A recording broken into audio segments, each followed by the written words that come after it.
जी अस्सलाम वालेकुम। और आज हम आपको अहम अपडेट्स देंगे और ये अहम अपडेट्स जो हैं वो पाकिस्तान तहरीक-ए-इंसाफ के हवाले से हैं, क्योंकि इस वक्त पार्टी जो है बहुत ही बहरानों का शिकार है। सिर्फ पार्टी पे एक बहरान नहीं है, काफ़ी सारे बहरान हैं और पार्टी की फ्रस्ट्रेशन जो है वो नज़र आ रही है। वो नज़र आ रही है अलीमा खान साहिबा की गुफ्तगू से, वो नज़र आ रही है सलमान अकरम राजा की गुफ्तगू से, वो नज़र आ रही है पार्टी के वर्कर्स जो सोशल मीडिया पे एक बयानिया फैला रहे हैं कि वर्कर्स को जो है वो सेनेट की सीट क्यों नहीं मिली और दौलतमंदों को सेनेट की सीट क्यों मिल रही है, बल्कि उन मुनर्रफ कैंडिडेट्स को मिल रही है जिन्होंने 9 मई की जो है वो प्रेस कॉन्फ्रेंस की थी, माफी मांगी थी और इमरान खान को छोड़ के भाग गए थे।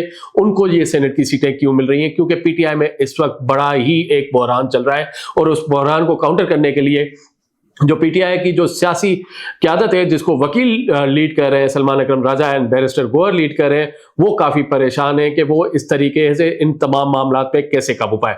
यहीं पे मैं आपको एक डिटेल्स देते हुए चलूं कि सबसे पहले शुरू करते हैं जी इमरान खान की ट्वीट से। हाँ जी, ये वही ट्वीट है जो कल अलीमा खान साहिबा ने जो है अडियाला जेल के बाहर अपनी एक मीडिया टॉक में जो है अंबार लगा लिए इल्ज़ामात के, और वो इल्ज़ामात जो है अडियाला जेल के सुप्रीडेंट से लेके कर्नल जनरल तक लगा दिए, किसी को इस पर नहीं किया। ये इल्जामात क्यों लगे और ये सिलसिला क्यों शुरू हुआ? क्योंकि ये सिलसिला इसलिए शुरू हुआ कि आपको मैं थोड़ा सा पीछे लेके हुए जाऊंगा कि आपको याद होगा जब हुकूमती मुज़ाकराती कमेटी और पाकिस्तान तहरीक-ए-इंसाफ की मुज़ाकराती कमेटी अपने मुज़ाकरात कर रही थी, जिसके 3 से 4 जो है वो दौर भी हो चुके थे, सिटिंग्स भी हो चुकी थी, तब भी इमरान खान जो है वो ट्वीट करते थे कि हमें जो है वो हुकूमत से मुज़ाकरात नहीं करने, हमें मुज़ाकरात उन लोगों से करने जिन लोगों के पास ताकत है, जो एस्टेब्लिशमेंट में है, जो पावर में बैठे हुए हैं। तो वो डायरेक्ट कहते थे जी हमें मुज़ाकरात जो है वो एस्टेब्लिशमेंट से करने हैं, ताकतवर हल्के से करने हैं, ताकतवर हल्कों से करने हैं। अब जब आपने देखा कि इतने 5-6 महीनों के तरले मिनटों के बावजूद जब ताकतवर तरीन हल्कों ने कोई जवाब नहीं दिया, एस्टेब्लिशमेंट ने कोई जवाब नहीं दिया, तो कल फ्रस्ट्रेशन में आके इमरान खान साहब ने और अलीमा खान साहिबा ने जो है आके जो प्रेस कॉन्फ्रेंस की, उसमें इन तमाम चीज़ों को एक फ्रस्ट्रेशन नजर आ रही थी। और ये फ्रस्ट्रेशन का माहौल इसलिए नजर आया कि पिछले 5-6 महीनों से जो रिक्वेस्ट जा रही थी कि हम एस्टेब्लिशमेंट से मुज़ाकरात करेंगे, वो मुज़ाकरात पे कोई भी आगे से सिग्नल नहीं मिला, क्योंकि जो है ताकतवर तरीन हल्के हैं और जो पाकिस्तानी सियासी लीडरशिप है, वज़ीर आज़म साहब हैं, प्रेसिडेंट आसिफ अली ज़रदारी हैं, या जो हुकूमती वफ़द हैं, जो पावर कॉरिडोर से उन्होंने तय किया हुआ है कि जिन्होंने जो गुनाह किए हुए हैं वो अदालतों से रिलीफ लें, वो हुकूमत से या एस्टेब्लिशमेंट से कोई रिलीफ नहीं ले सकते। ये मैं आपको अंदर की कहानी बता रहा हूँ, अंदर की खबर है। और उन्होंने जो है जो गवर्नमेंट में लोग बैठे हुए हैं, जो एस्टेब्लिशमेंट में लोग बैठे हुए हैं, जो पावर कॉरिडोर्स में लोग बैठे हुए हैं, उन्होंने एक फैसला किया हुआ है और ये एक मुत्तफिक फैसला है। और इस फैसले में ये वाजे किया गया है कि जिनको जो रिलीफ मिलेगा वो अदालतों के जरिए मिलेगा, अदालतों के थ्रू मिलेगा। उनको कोई पॉलिटिकल रिलीफ नहीं मिलेगा, उनको कोई एनआरओ नहीं दिया जाएगा, कोई बैकडोर मुज़ाकरात नहीं होंगे। तो ये फैसला हो चुका है। तो इसलिए इमरान खान साहब की ट्वीट में जो है एक बहुत ही बड़ा एग्रेसिव जो है वो बयान था, और वो बयान जो है एक पूरा जो है नाम लेके बयान थे, थ्रेट्स थी, जिम्मेदारी तक थी। उसके बाद जो है उन्होंने अपनी बेगम का भी उसमें जिक्र किया, बुशरा बीबी साहिबा का, कि जी उन्होंने जो है वो एक लगाया कि उनको जो है ट्रीट सही नहीं किया जा रहा, उन पे सख्तियां की जा रही हैं। और ये सख्तियां इसलिए की जा रही हैं कि उन्होंने जो है वो जुल्फी बुखारी के थ्रू, जब वो वजीर आजम थे इमरान खान साहब, तो DGISI थे जो थे हमारे अपने आसिम मुनीर साहब, उन्होंने उनको मैसेज भिजवाया था कि वो मुलाकात करना चाह रहे हैं। भाई वो उस वक्त के DGISI थे। DGISI के बाद उनको जो है एक और अहम पोस्टिंग पे जो है तैनात किया गया था। तो वो क्यों आप करेंगे? आपको तो पता है हमारे जो अस्करी इदारों की जो लीडरशिप होती है वो बड़ी पावरफुल होती है। वो जो है ऐसे नहीं करते मैसेजिंग, ना ही ऐसे किसी से मिलते हैं। ये बाद में जो है हर कोई जब भी है वो इल्ज़ाम लगाता है, और इल्ज़ाम लगाने के बाद जो है मनगढ़ंत कहानियाँ आती हैं। फिर आपको पता है कि सोशल मीडिया एक बेलगाम चीज़ है, उसको जो है ओवरसीज़ जो अकाउंट्स हैं वो बैठ के वहाँ से डील करते हैं, ट्रीट करते हैं। रिसेंटली आपने देखा कि एक जो है पहले तो पाकिस्तान में एक्स के ऊपर जो है सो हल्की सी जो है एक विजिलेंस थी, हल्की पाबंदी थी, नहीं खोल रहे थे, VPN पे चल रहा था। लेकिन अब एक्स चल रहा है तो उसका मिसयूज़ देखें कितना हो रहा है। यानी कि एक्स से, ग्रोक से वो सवाल पूछे गए कि तौबा नौज़ बिल्लाह, खुद पढ़ते हुए हमें शर्म आती थी कि ये सवाल भी ग्रोक से जा रहे हैं। तो एनीवेज उसको छोड़ दे।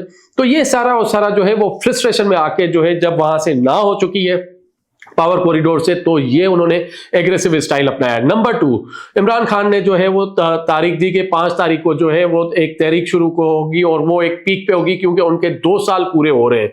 जब उनके वो 2 साल पूरे हो रहे हैं जेल के अंदर, तो उसको जो है एक पूरा ईंधन मिले, उसको जो है मोबिलाइज हो, एक और 26 नवंबर हो, वर्कर्स को जो है वो खुआर और रुस्वा करवाया जाए और फिर इल्जाम लगाया जाए इदारों के ऊपर, हुकूमत के ऊपर कि ये तमाम चीजें हुई हैं। तो ये इसका पस मंजर है। वहीं पे ही मैं आपको दूसरी बात बताऊं कि इमरान खान साहब ने जो है वो कल ट्वीट की और ट्वीट में ये भी कहा कि मेरी ट्वीट को जो है वो लीडरशिप जो है रीट्वीट नहीं करती। तो मैं आपको बताता चलूं, जो 16 जुलाई सुबह 12 बजे तक कितने लोग हैं जिन्होंने रीट्वीट नहीं किया। जी हाँ, chairman Pakistan Tehreek Insaf barrister Gohar, opposition leader Umar Ayub, Shibli Faraz, पार्लियामानी leader senate barrister Ali Zafar, barrister Saif, Salman Akram Raja ने जो है इमरान खान के हुक्म को 12 बजे 16 जुलाई तक मानने से इनकार कर दिया, कोई रीट्वीट नहीं की। और ये एक जो है हाल है। अब जब हाल ये होगा कि आपके अपने बानी की ट्वीट को, अपने बानी के बयान को सियासी वर्कर और सियासी जो रहनुमा है वो नहीं मानेंगे, तो मुझे बताया वो उनकी फ्रस्ट्रेशन की हालत क्या होगी और वो कितने फ्रस्ट्रेट होंगे और किस तरीके से वो रिएक्ट करेंगे। तो ये एक फ्रस्ट्रेशन नजर आ रही है। और सियासी लीडरशिप जो रीट्वीट नहीं कर रही, वो सोचें तो वो तहरीक चलाने में कितनी जो है वो संजीदा होगी कि इमरान खान को खुद कहना पड़ रहा है कि मेरी ट्वीट को, मेरी पोस्ट को रीपोस्ट करो, रीट्वीट करो, लोगों तक फैलाओ, लेकिन जो उनकी टॉप लीडरशिप है वो ऐसा करने से बिल्कुल ही ग्रेस कर रही है। वहीं पे ही एक और लड़ाई चल रही है पाकिस्तान तहरीक इंसाफ के अंदर, वो चल रही है जी पीटीआई खैबर पख्तूनख्वा की और पीटीआई पंजाब की। हाँ जी, पीटीआई पंजाब में आलिया हमजा जो है वो जी गली गली, मोहल्ले मोहल्ले, बिल्कुल ही लो लेवल तक जाके काम कर रही हैं, पार्टी को ऑर्गेनाइज कर रही हैं, क्योंकि हमारे पास जो इतलात आ रही हैं कि पाकिस्तान तहरीक इंसाफ जो है वो पंजाब में बिल्कुल खत्म हो चुकी थी। ना तो उनका कोई जो है वार्ड का मेंबर बचा था, ना वार्ड का काउंसलर बचा था, ना वार्ड और तहसील और जो है जिले लेवल पे, यानी कि ये वो जो छोटी लेवल पे जो है होती है कॉर्नर मीटिंग्स होती हैं, जो गली मोहल्लों की जो सियासत होती है, फिर आके वो जिले की लेवल पे, डिस्ट्रिक्ट लेवल पे आके बड़ी होती है। ना डिस्ट्रिक्ट ओहदेदार थे, ना जो है वो अपने अपना तहसील। तो आलिया हमजा उन सारों को ऑर्गेनाइज कर रही थी, उनके फॉर्म्स बना रही थी, उनकी मेंबरशिप करा रही थी, उनको कॉन्फिडेंस दे रही थी, उनको जो है यकीन दहानियां करवा रही थी कि इमरान खान को छुड़ाएंगे। वो जो है मास मूवमेंट इकट्ठी कर रही थी। तो वहीं पे ही जो है सलमान अकरम राजा एंड पीटीआई खैबर पख्तूनख्वा की जितनी लीडरशिप है वो आलिया हमजा के ऊपर जो है वो बिल्कुल ही बुरे तरीके से जो है खुल के सामने आए। और यहां तक भी नहीं देखा कि एक फीमेल वर्कर और एक मेल वर्कर का क्या होता है। और वहां पे जहां पे जो संजीदा इंसान है, बहुत ही काबिल इंसान है पाकिस्तान के सलमान अकरम राजा, उनका टेम्परामेंट देखते हैं, उनका वो देखते हैं, तो उसकी मजम्मत जो है वो डिफेंस मिनिस्टर कर रहे हैं, उसकी मजम्मत जो है वजीर इत्तलात पंजाब कह रही हैं। यानी कि वो हर बंदे कह रहे हैं कि सलमान अकरम राजा का ये टेम्परामेंट कैसे आउट हुआ और वो कैसे ऐसी बात कर सकती है। This is the unbelievable. तो यहां पे समझ नहीं आ रही कि ऐसी क्या फ्रस्ट्रेशन थी। तो वो ये वही फ्रस्ट्रेशन है, क्योंकि मिर्जा आफरीदी की जब सेनेट वाले सीट हुई, जो हफ्ते के दिन जो फंक्शन हुआ लाहौर में, और उसमें जो है तमाम तर जो लोग हैं वो 350-400 से लोग, यानी कि 500 लोग कहते हैं कि वो एक खाने और कवाली सुनने चले गए और वो सेनेट का सीट दिलाने के लिए चले गए। लेकिन जब ईद आती है, चाहे वो छोटी ईद हो, चाहे वो बड़ी ईद हो, या इमरान खान ने अडियाला के बाहर जो है कैंपे लगाने के लिए कहा था, तो 500 तो दूर की बात, 50 वर्कर्स, 50 लीडर्स भी नहीं गए थे।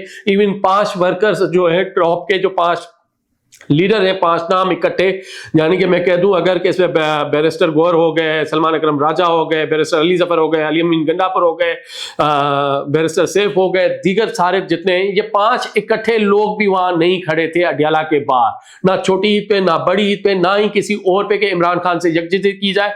लेकिन जब बात आई, मिर्जा आफरीदी की दावत आई और उनको सेनेट का सीट दिलवाना था, उनकी जो नॉमिनेशन करवानी थी, कवाली नाइट सुननी थी, तो वहां पे पाकिस्तान तहरीक इंसाफ के 500 पार्लियामेंटेरियंस जो है, तमाम पार्लियामेंटेरियंस केपी असेंबली के हो गए, सिंध असेंबली के हो गए, खैबर पख्तूनख्वा असेंबली के हो गए, तमाम के तमाम नेशनल असेंबली सेनेट सारा मजमुआ वहां पहुंचा और बड़े ही मजे के साथ। और मजे की बात यह है, किसी को ना तो गिरफ्तारी का डर था, ना किसी को कोई जो है और खौफ था, और एक पूरी पार्टी एंजॉय की थी।